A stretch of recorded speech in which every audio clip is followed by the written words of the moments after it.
राष्ट्र सर्वप्रथम राष्ट्र सर्वप्रथम राष्ट्र सर्वप्रथम राष्ट्र सर्वप्रथम राष्ट्र सर्वप्रथम की बात कार्यक्रम में आप सभी राष्ट्रवासियों का हार्दिक स्वागत है।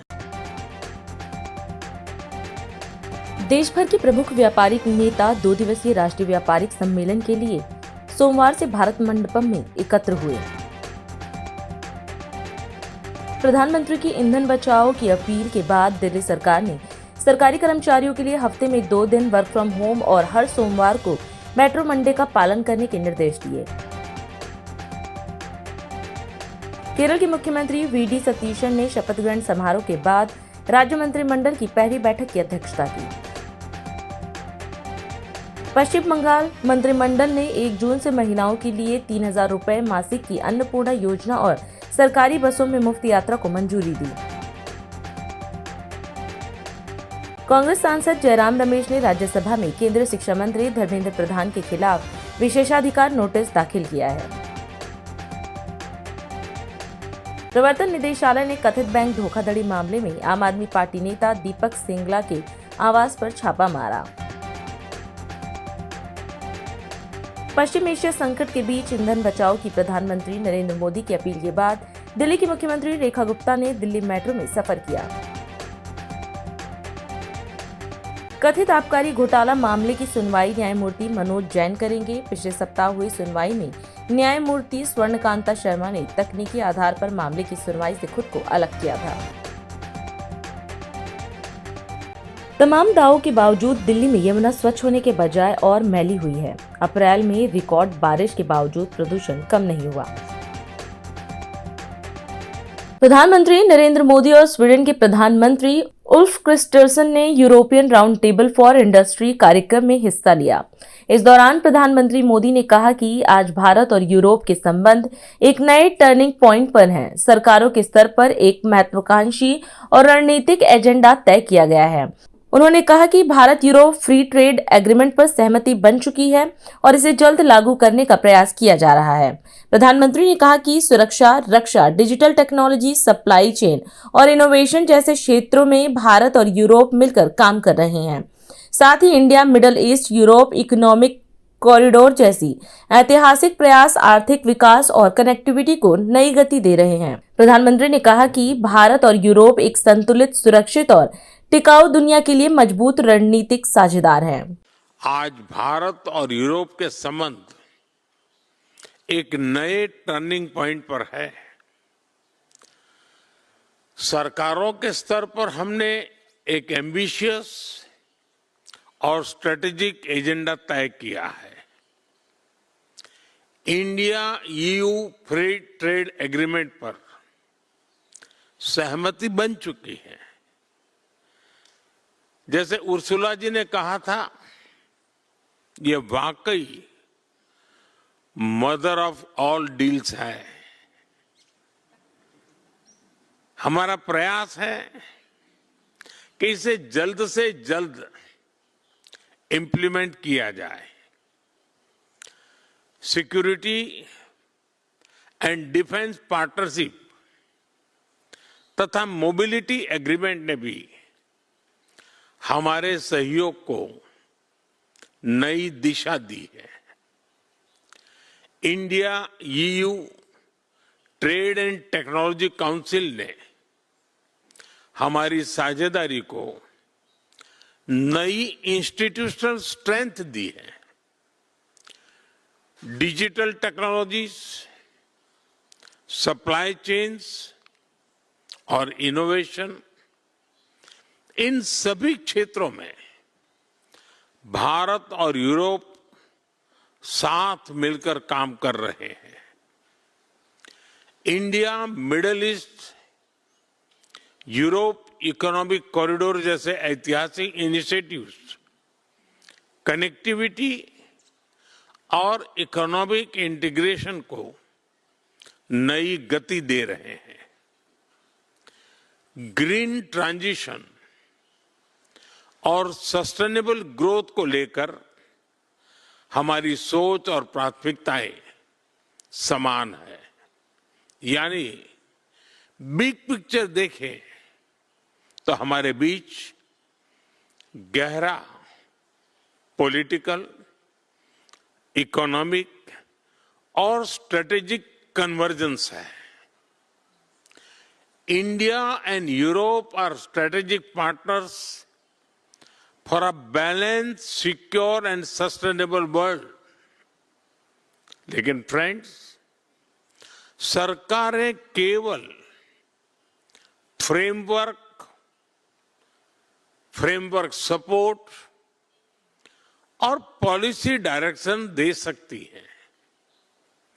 जमीनी स्तर पर असली बदलाव आप सभी के प्रयासों से ही संभव रहेगा।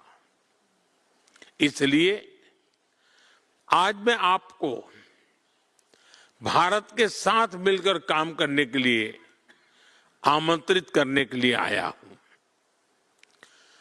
फास्टेस्ट ग्रोइंग मेजर इकोनॉमी के रूप में भारत आज एक नए आत्मविश्वास के साथ आगे बढ़ रहा है। भारत 140 करोड़ लोगों की आकांक्षाओं का देश है। हमारी young population, expanding middle class और इंफ्रास्ट्रक्चर एक्सपांशन भारत की ग्रोथ को नई गति दे रहे हैं। पिछले 12 वर्षों में भारत रिफॉर्म, परफॉर्म और ट्रांसफॉर्म के मूल मंत्र पर चला है और सरकार की पॉलिटिकल विल से यह रिफॉर्म एक्सप्रेस फुल स्पीड पर आगे बढ़ रही है। गुड एंड सर्विसेज टैक्स ने भारत को one nation one tax one market की दिशा में आगे बढ़ाया। इंसॉल्वेंसी एंड बैंक्रप्सी कोड से बिजनेस कल्चर में अकाउंटेबिलिटी आई। कॉरपोरेट टैक्स रिफॉर्म्स ने मैन्युफैक्चरिंग को कॉम्पिटिटिव बनाया। लेबर कोड्स ने कंप्लायंस को सरल और ट्रांसपेरेंट बनाने की दिशा दी। फ्यूल सेविंग के लिए चलाए जा रहे मेरा भारत मेरा योगदान और मेट्रो मंडे अभियान के तहत सोमवार को दिल्ली की मुख्यमंत्री रेखा गुप्ता, उनके कैबिनेट सहयोगियों और वरिष्ठ अधिकारियों ने दफ्तर जाने के लिए मेट्रो का सफर किया। इस दौरान मुख्यमंत्री रेखा गुप्ता ने दिल्ली वासियों से अधिक सार्वजनिक परिवहन का उपयोग करने की अपील की। उन्होंने कहा कि पब्लिक ट्रांसपोर्ट के इस्तेमाल से न केवल ईंधन की बचत होगी, बल्कि प्रदूषण और ट्रैफिक जाम जैसी समस्याओं से निपटने में भी मदद मिलेगी। मुख्यमंत्री ने कहा कि दिल्ली सरकार पब्लिक ट्रांसपोर्ट को मजबूत करने और लास्ट माइल कनेक्टिविटी बेहतर बनाने पर लगातार काम कर रही है। उन्होंने बताया कि मेट्रो मंडे अभियान के तहत मंत्री, विधायक और अधिकारियों ने भी सार्वजनिक परिवहन का उपयोग किया। रेखा गुप्ता ने कहा कि बड़ी संख्या में लोगों का मेट्रो से सफर करना दिल्ली को बेहतर बनाने की दिशा में सकारात्मक कदम है। सभी नागरिकों से ये निवेदन करना चाहती हूँ कि हम सब लोग जितना हो सके पब्लिक ट्रांसपोर्ट का इस्तेमाल करें। ना केवल ये देश के लिए ईंधन की बचत करेगा, बल्कि हमारे इस दिल्ली शहर के लिए तो ये बेहद ही जरूरी है। हमारी दिल्ली के पॉल्यूशन को देखते हुए, ट्रैफिक को देखते हुए, यदि हम सब लोग थोड़ा थोड़ा अपनी दिनचर्या में इस चीज को डालना शुरू करें, मेट्रो का इस्तेमाल करें, पब्लिक ट्रांसपोर्ट का इस्तेमाल करें, बसेस का इस्तेमाल करें। हम सरकार की ओर से पूरी तरीके से कोशिश कर रहे हैं कि पब्लिक ट्रांसपोर्ट की कहीं पे कोई दिक्कत ना हो। लास्ट माइल कनेक्टिविटी पे ज़्यादा से ज़्यादा काम किया जाए और हर व्यक्ति जब थोड़ा थोड़ा भी सहयोग इसमें करेगा तो दिल्ली शहर के लिए ये बेहतरीन होगा। हमारे शहर में पॉल्यूशन से लेकर के हर समस्या का इसका समाधान मिलेगा।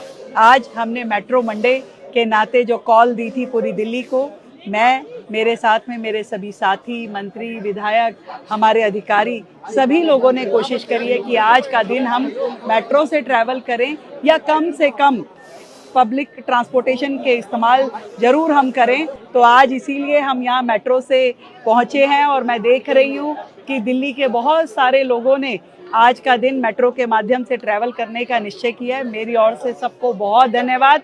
मिल करके दिल्ली को और बेहतर करेंगे। विकसित भारत, विकसित दिल्ली। बिहार के मुख्यमंत्री सम्राट चौधरी ने पटना के गांधी मैदान में 80 अत्याधुनिक अग्निशमन वाहनों और एआई आधारित आधुनिक अग्निशमन नियंत्रण कक्ष का लोकार्पण किया। यह पहल आपात स्थितियों में त्वरित प्रक्रिया और आग पर तेजी से काबू पाने की क्षमता को मजबूत करने के लिए की गई है। कार्यक्रम को संबोधित करते हुए मुख्यमंत्री ने कहा कि बिहार सरकार लोगों की सुरक्षा और जीवन रक्षा को सर्वोच्च प्राथमिकता दे रही है। उन्होंने पूर्व मुख्यमंत्री नीतीश कुमार के प्रयासों की सराहना करते हुए कहा कि राज्य में अग्निशमन सेवाओं को लगातार मजबूत किया गया है। मुख्यमंत्री ने बताया कि 8000 से अधिक कर्मचारी अग्निशमन सेवा से जुड़े हैं और किसी भी आपदा की स्थिति में लोगों की सुरक्षा के लिए पूरी तरह तत्परता से काम कर रहे हैं। आज अग्निशमन वाहनों के लोकार्पण और एआई आधारित आधुनिक अग्नि नियंत्रण कक्ष के निर्माण के लोकार्पण में सम्मानित मंच और मंच के सामने बिहार अग्निशमन सेवा से जुड़े हुए सभी साथीगण और इससे जुड़े हुए सभी वीर योद्धा, और इसलिए मैंने आज वीर योद्धा कहा कि आपका जीवन आपदा से लड़ने के लिए आपदा विपदा में नहीं बदले, आप दूसरों के जीवन को बचाने का काम करेंगे। इसलिए हमने आपको वीर योद्धा के तौर पर इस प्रदेश में जानने का काम करेंगे। बिहार सरकार लगातार अग्नि सेवा, इसके सुरक्षा का सोच का मूल उद्देश्य रखता है। हर व्यक्ति की जिंदगी की रक्षा, हर आपदा को तुरंत गति से समाप्त करने का प्रयास किया जाए। इसके लिए मैं पूर्व मुख्यमंत्री नीतीश कुमार जी को ठीक कहा, विजय चौधरी जी ने, उनके जो प्रयास रहे नीतीश कुमार जी के, वो दिखता है। कई सेक्टर्स में हमने देखा जो व्यवस्था उन्होंने किया है उसको आगे बढ़ाने का ही दायित्व हमारा है। चाहे वो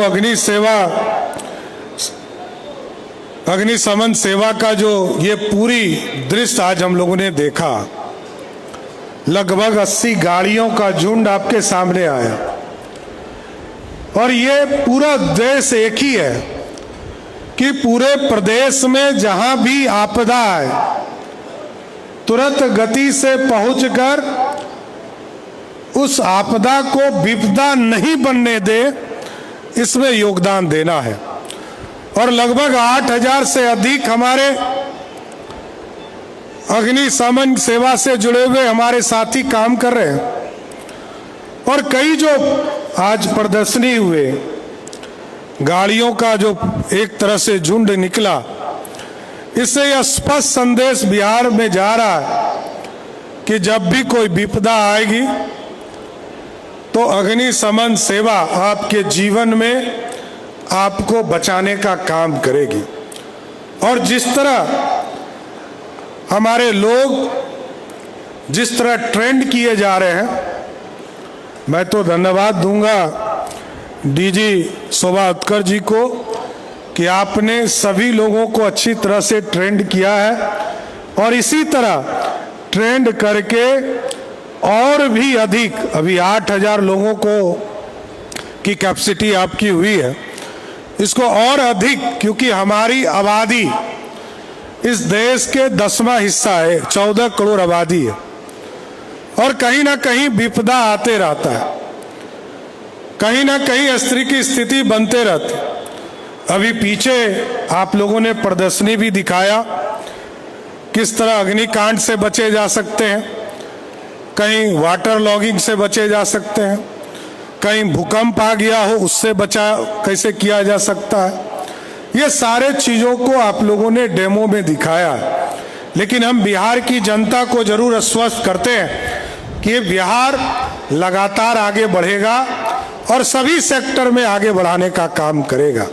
इसलिए आज मैं फिर से अग्निशमन सेवा के इस कार्यक्रम में आने का आपने मौका दिया, मैं आपको विशेष तौर पर धन्यवाद देता हूं और जरूर ये कहूंगा कि अग्निशमन सेवा सिर्फ ये सेवा नहीं है, ये दूसरे को बचाने के योद्धा लोग इसमें काम कर रहे हैं। मेरी पूरी शुभकामना है कि लगातार बिहार में आपदा को विपदा नहीं बनने देना है, और विपदा नहीं बनेगा तो बिहारियों के जीवन में खुशहाली होगा। यही मेरी कामना है कि बिहार आगे बढ़े, बिहार समृद्धि की ओर जाए, और मोदी जी और नीतीश जी के सपनों को हम साकार जरूर करेंगे। 14 करोड़ बिहारियों के सपनों को आगे बढ़ाना है, यही कहते हुए अपनी बातों को विराम देता हूं। बहुत बहुत धन्यवाद। भारत सरकार ने नई दिल्ली स्थित राष्ट्रीय मीडिया केंद्र में पश्चिम एशिया के हालिया घटनाक्रमों को लेकर अंतर मंत्रालयी संवाददाता सम्मेलन आयोजित किया। इस दौरान वरिष्ठ अधिकारियों ने ऊर्जा आपूर्ति की स्थिति पर ताजा जानकारी साझा की। अधिकारियों ने बताया कि हार्मोज क्षेत्र में हालात अभी पूरी तरह सामान्य नहीं है, जिसके चलते अंतर्राष्ट्रीय बाजार में कच्चे तेल, प्राकृतिक गैस और एलपीजी की कीमतों में उछाल देखा जा रहा है।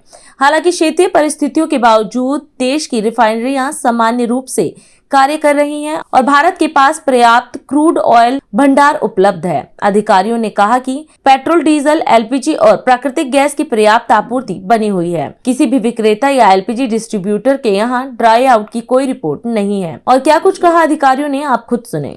वेस्ट एशिया क्राइसिस को शुरू हुए 2.5 महीने से अधिक का समय हो गया है, और अभी भी स्टेट ऑफ हॉर्मुज में जो सिचुएशन है वो नॉर्मल नहीं है, जिसकी वजह से जो इंटरनेशनल मार्केट है उसमें क्रूड और बाकी नेचुरल गैस, एलपीजी के प्राइसेस में बहुत उछाल देखा जा रहा है। और इस सब के चलते हमारा जो इंपोर्ट है क्रूड, एलपीजी और नेचुरल गैस का, वो भी अफेक्ट हुआ है। परंतु हमारी रिफाइनरीज नॉर्मल ऑपरेशन पर है और हमारे पास सफिशिएंट क्रूड इन्वेंट्रीज हैं। अगर प्रोडक्ट का सप्लाई देखें तो पेट्रोल, डीजल, एलपीजी और नेचुरल गैस के सफिशिएंट स्टॉक्स हैं, और किसी भी एलपीजी डिस्ट्रीब्यूटरशिप पर या रिटेल आउटलेट पर ड्राई आउट नहीं है। लेकिन कई जगह पर अफवाहों के चलते पैनिक बाइंग देखी जा रही है। ये भी देखा जा रहा है कि जो बल्क सेल था वो पंप सेल पर भी शिफ्ट हो रहा है। परंतु इसके बावजूद भी देश में पेट्रोल और डीजल की सप्लाई को नॉर्मल बनाए रखने के लिए हर संभव प्रयत्न किया जा रहा है। और इसी तरह घरेलू कुकिंग एलपीजी गैस की सप्लाई भी इंश्योर की जा रही है। किसी डिस्ट्रीब्यूटर पर कोई ड्राई आउट नहीं है। कमर्शियल एलपीजी की सप्लाई 70% पर अभी बनी हुई है। मार्च के महीने से लेकर अभी तक लगभग 7,37,000 पीएनजी कनेक्शंस को गैसीफाई किया गया है। 2,76,000 कनेक्शंस के लिए इंफ्रास्ट्रक्चर क्रिएट किया जा चुका है, और 7,76,000 से अधिक ऐसे कंज्यूमर्स हैं जिन्होंने पीएनजी कनेक्शन के लिए अपने आप को रजिस्टर कराया है। इसके अलावा कल तक 58,000 से अधिक ऐसे पीएनजी कंज्यूमर्स हैं जिन्होंने अपने एलपीजी कनेक्शन को सरेंडर किया है। पिछले 4 दिन में लगभग 1,72,000 एलपीजी घरेलू कुकिंग सिलेंडर्स की डिलीवरी की गई है, जबकि जो बुकिंग इन 4 दिनों में लगभग 1.69 करोड़ थी।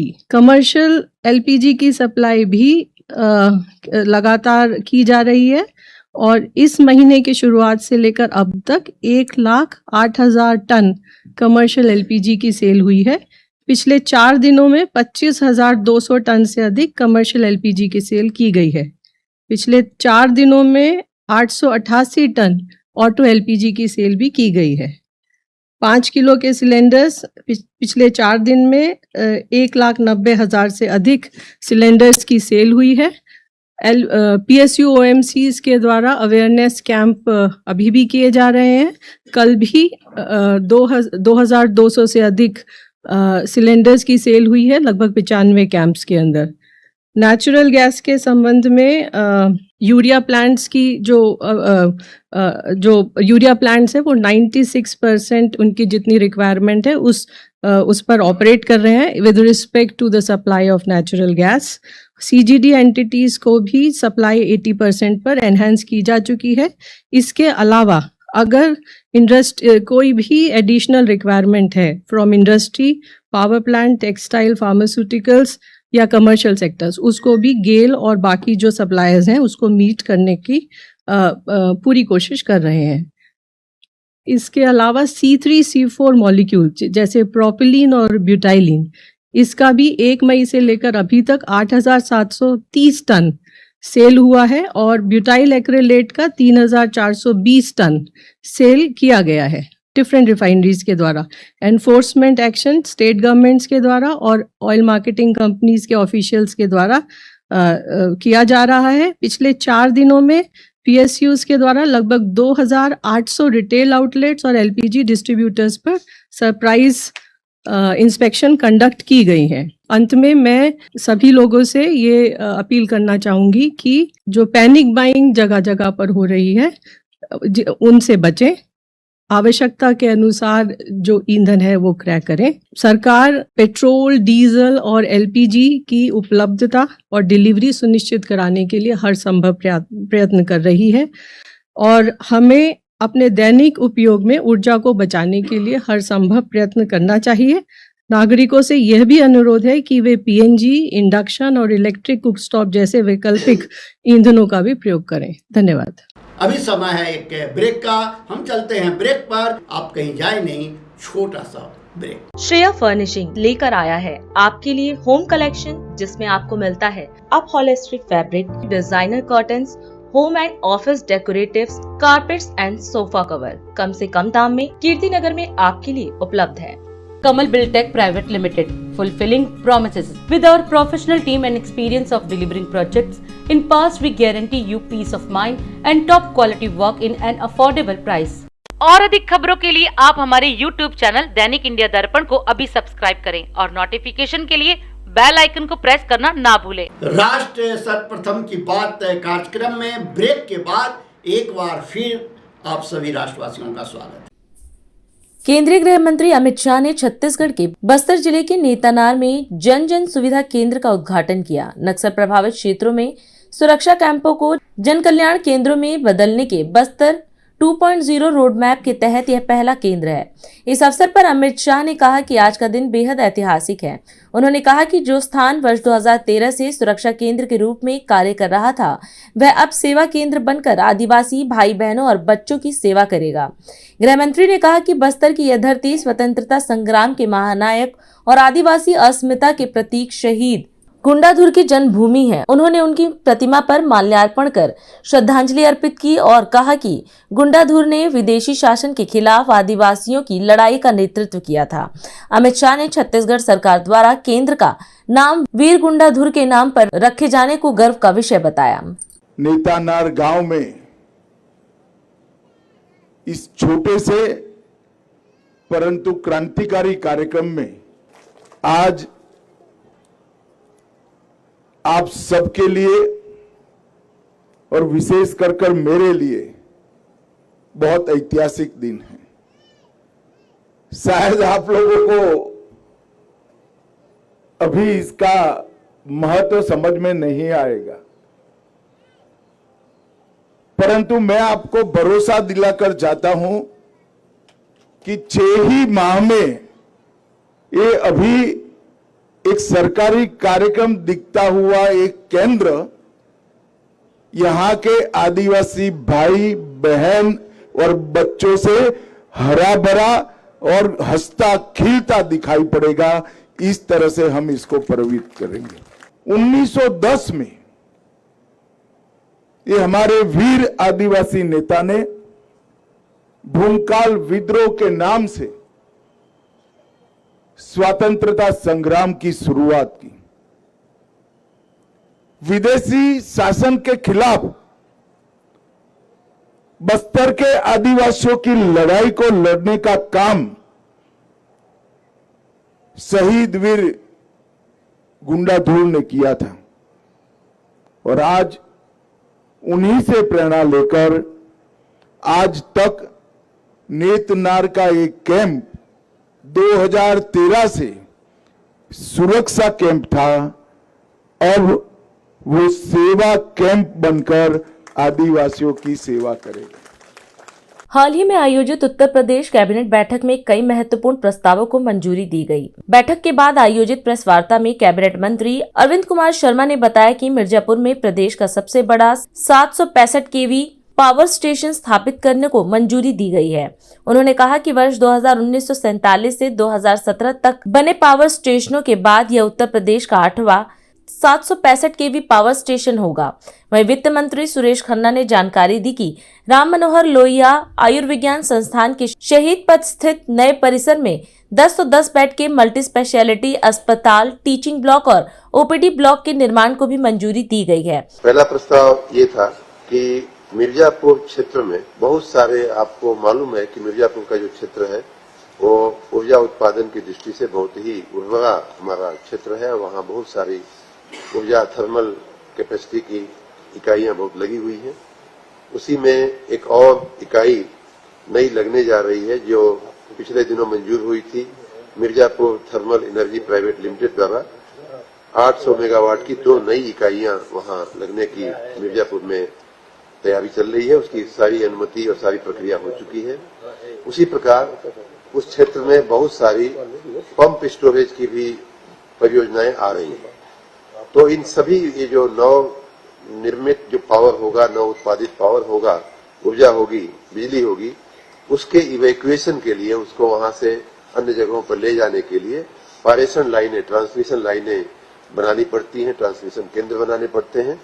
और उसी के दृष्टिगत मिर्जापुर में एक नया एकदम 765 केवी का जो सबसे बड़ा पावर स्टेशन मानते हैं इसको, सबसे बड़ा पावर स्टेशन 765 केवी का एक हम लोग बनाने की मंजूरी के लिए माननीय मंत्रिपरिषद के समक्ष गए थे और उसको माननीय मंत्रिपरिषद ने मंजूर किया है।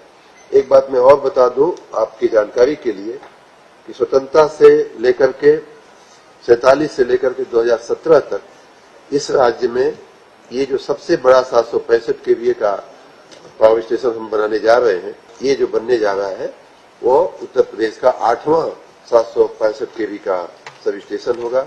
Ram Manohar Lohia Institute of Medical Science Gomti Nagar Vistar sector 7 स्थित संस्थान के नवीन परिसर शहीद पथ में 10 bedded multi speciality emergency centre अस्पताल, टीचिंग ब्लॉक व नवीन ओपीडी ब्लॉक के निर्माण कार्य संबंधी परियोजना का आज मंत्रिपरिषद ने स्वीकृति प्रदान की है।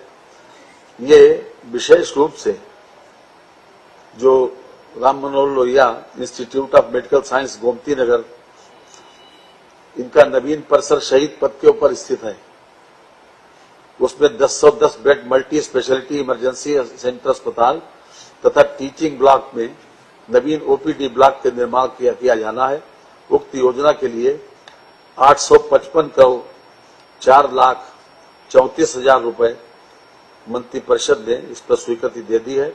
एक नए शिक्षण ब्लॉक जिसमें 200 सीटों की क्षमता होगी उसका निर्माण किया जाएगा और 10 बेड की स्थापना की जाएगी। इसके अतिरिक्त राजकीय मेडिकल कॉलेज प्रयागराज से संबद्ध स्वरूप रानी नेहरू चिकित्सालय परिसर के विस्तार उच्चीकरण हेतु स्वरूप रानी नेहरू अस्पताल एवं महात्मा गांधी मार्ग से जुड़ी हुई पूल्ड हाउसिंग की भूमि को चिकित्सा शिक्षा विभाग के पक्ष में हस्तांतरित किए जाने के संबंध में मंत्रिपरिषद ने अपनी सहमति दे दी है।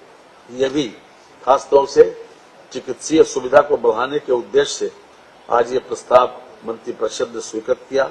एक राजकीय मेडिकल कॉलेज प्रयागराज में से संबद्ध है स्वरूप रानी नेहरू चिकित्सालय। इसमें 1272 बेड हैं और इसमें खासतौर से रैन बसेरा है, कैंसर यूनिट है। ऐसी यूनिटों को बढ़ाने के लिए जो पूल्ड हाउसिंग की भूमि नीवी बाग परगना व तहसील सदर जनपद प्रयागराज की नान जेडे खतौनी की 1428 के भूखंडों में से 31,314 वर्ग मीटर भूमि चिकित्सा शिक्षा विभाग के पक्ष में पट्टे पर दिए जाने की मांग की गई थी मंत्रिपरिषद से। तो उन्होंने ₹1 किराए पर, वार्षिक किराए पर 90 वर्ष के लिए पट्टे पर दी गई। और अधिक खबरों के लिए आप हमारे YouTube चैनल दैनिक इंडिया दर्पण को अभी सब्सक्राइब करें और नोटिफिकेशन के लिए बेल आइकन को प्रेस करना ना भूलें। आज हम इस कार्यक्रम में आपसे विदा लेते हैं। आप अन्य खबरों के लिए बने रहे। राष्ट्र सर्वप्रथम, वंदे मातरम, जाग उठा है भारत। राष्ट्र सर्वप्रथम, राष्ट्र सर्वप्रथम, राष्ट्र सर्वप्रथम, राष्ट्र सर्वप्रथम।